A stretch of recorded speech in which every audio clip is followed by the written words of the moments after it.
And welcome. I'm Solo, and this is Zian Gaming. This is going to be part 2 of cheapest PC, and before I waste any more time, let's just jump right into it. For a bit of a recap, we bought an Optiplex 7040 business small form factor like an SFF for about $150, not including taxes, and we had an Elgato capture card for about $200. There was an option for a cheaper AverMedia card, which I did show in that video. If you missed that video and happen to want to check it out, I will leave a link to that in the description below. But what we did, we bought the Elgato capture card instead of the AverMedia one because we didn't see that the AverMedia one brand new was $150. That was a little bit of hindsight. We ended up going for the $200 secondhand Elgato capture card, 4K, and in total this setup cost us about $300 to $350. I wanted to add a video card, or specifically I wanted to add a NVIDIA P400, which is actually like a server side type of video card, and its encoding is about on par with like the maybe a 1060 or something like that. It's actually really good, so I wanted to give it a try, and this here made sense because both the price was very low and the card being a half height to fit inside this here little machine. Everything inside the machine had to be a half height card, so that's why we went with the Elgato half height capture card, and the P400 was just a good option because it fit both the budget and the case. After I added it to the PC, I loaded up Stream, we run some things, I played a little bit of games on my other computer, and we watched it to see kind of what we were gaining and losing. The first thing I noticed right off the bat, the first thing that came to my attention was that the frame time went from a 5, even sometimes a 6, to about a 1.6 on average to a 3 at maximum. So this was a huge gain. This was a 5 to 6 on average to a 2 on average. So this means that your frame times, you're going to have so much more space to do things or add more things. Once your frame time gets up to about 11 milliseconds, you'll end up having frames that look very poor on the stream side of things. So you definitely want to keep it under 11 milliseconds. So seeing it go from a 6 to a 2 just means that I can do 4 times as much stuff in OBS that I could without one. So this was a super big gain, and this means that we're going to have a lot more fun in OBS. So I turned streaming on, I turned recording on, I have the replay buffer going. I made sure everything was set to a very high quality, and I actually double checked to make sure that I had Nvenc set to X264 and set the quality to P5,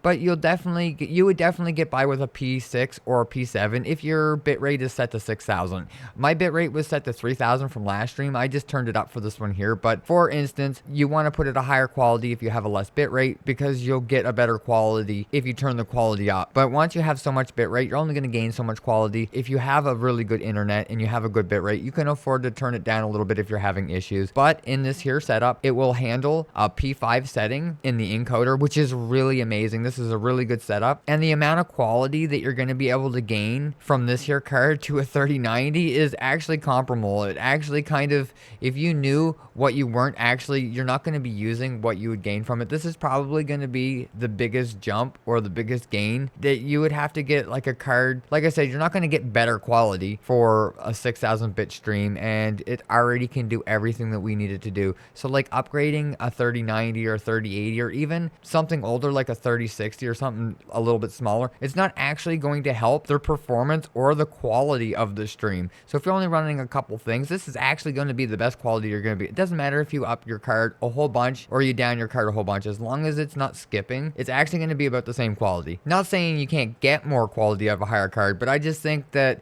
for the extra dollars that you would spend on a card separate or better than the P400, you're not gaining very much quality on the stream side of things. You wouldn't even actually notice it. And you can stream and record in full quality. So you're not really missing out on anything by having this cheap of a video card. It's not like you're gaming on it and missing whole bunches of frames. And for encoding video, this is actually going to be perfect. Now that I see the results, I actually can't believe that for 80 to 100 extra dollars to add a P400 to your setup, even the cheapest PC can be turned into a streaming monster with just a small upgrade. So I just actually want to share that with everybody, and this is a small update for the $350 PC from the last video. For an extra $100, so for $450, you can turn this here into the next level monster. Just a totally different upgrade. You can put everything on almost max settings, and I've been streaming on max settings for about 2 or 3 days. I can't believe that it's actually running that high of a quality while still recording at the same time. So if you're looking to get yourself a cheap streaming PC, this is just an option. You can find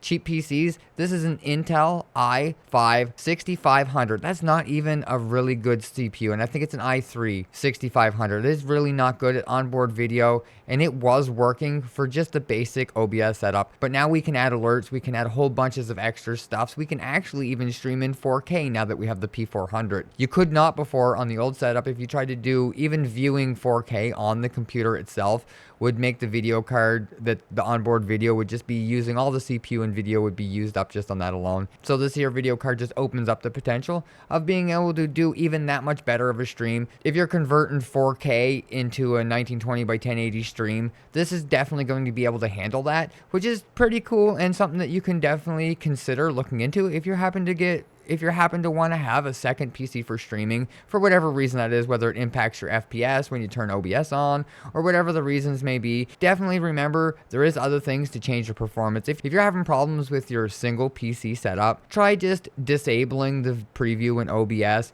It's probably going to gain you 10 to 17, 15 even frames per second, and this here second, it's going to cost you nothing, but the second PC is still going to cost you $300 to $400 for good results. I have not been able to find a cheaper way to get a good streaming PC cheaper than this. This is going to be the base price, I think. Anything lower or worse than this or cheaper than this, you're going to have quite a bit of issues with the quality for it, or you'll have to cut down your OBS and make some sacrifices. So I definitely think this is perfect for anyone just getting started on the second PC. But again, remember, try to enhance the performance of your single PC setup, because a 2 PC setup really isn't needed today. Most newer video cards and CPUs can handle all of this here stuff on their own, and I just wanted to make sure I said that before I let y'all go. If you think I forgot or left something out, definitely leave it in the comments below. But if you like or found this here video helpful, hit the thumbs up and get subscribed for more content. Thanks for watching, guys. Bye.